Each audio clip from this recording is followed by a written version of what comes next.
Hi hello welcome back to simply Parvathi YouTube channel. Like చేయండి, share చేయండి, subscribe చేయండి, bell icon కొట్టండి. దయచేసి స్కిప్ చేయకుండా ఈ వీడియో మొత్తం చూడండి. Please subscribe.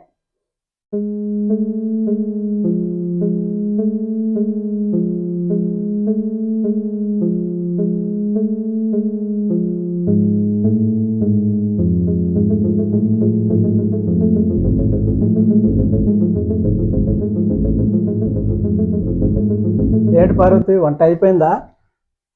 తిరిగ్గా కూర్చొని టీవీ చూస్తున్నావు? అదేనండి, పొద్దున్న మీరు మీ షర్ట్ బటన్ కుట్టమన్నారు కదా. అవును, కుట్టేసావా? వంటకి దానికి సంబంధం ఏంటి? అదా, గుండీ కుడదామని సూదిలో దారం ఎక్కిస్తుంటే దారం ఎక్కట్లేదండి. ఆ దారం ఎక్కక వంట కాక ఏం చెయ్యాలా అని టీవీ చూస్తూ ఆలోచిస్తుంది.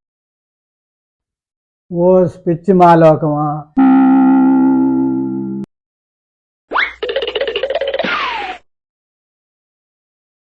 అండి, మనకు పెళ్ళి ఇన్నేళ్ళైనా సరదాగా ఎక్కడికైనా బయటకు తీసుకెళ్లారా? ఏంటి పార్వతి నీ గొడవ? ఎక్కడికి వెళ్దాం? అదేనండి, ఎగ్జిబిషన్ ఓపెన్ అయిందంట, ఎగ్జిబిషన్కి తీసుకెళ్ళరు? ఏమిటి ఎగ్జిబిషన్కా? అది ఇక్కడ నుండి అక్కడికి 60 కిలోమీటర్లు. అక్కడికి వెళ్ళి ఎగ్జిబిషన్ అంతా తిరిగి ఇంటికి వచ్చినాక కాళ్ళు నొప్పులు అంటావు. మిమ్మల్ని ఏమైనా కాశ్మీర్ తీసుకెళ్ళమన్నానండి? ఎగ్జిబిషన్కే కదా. ఓ తెగ ఫీల్ అయిపోతున్నావు.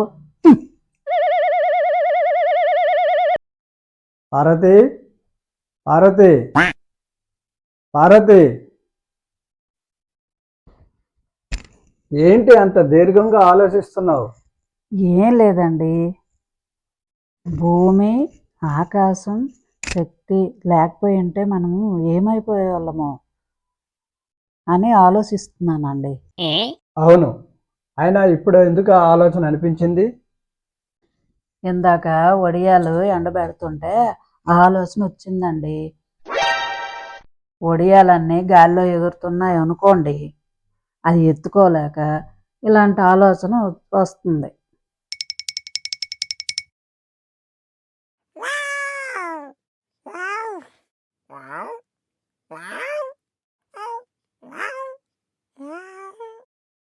అది సరేగానండి, నాకు చిన్నప్పటి నుండి ఒక పెట్ను పెంచుకోవాలని కోరిక ఉందండి.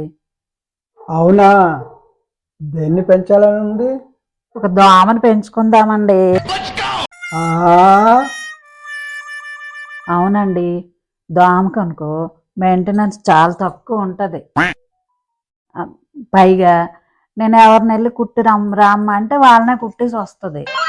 అది అందుకే దోమ పెంచుకుందాం. ఓసి, చీమనైనా చక్కెర వేస్తే దగ్గరకు వస్తుంది, కానీ దోమ నీకు ఎప్పుడు దొరుకుతుంది? సరేనండి, ఆ సేన ఏదో మీరే తండి.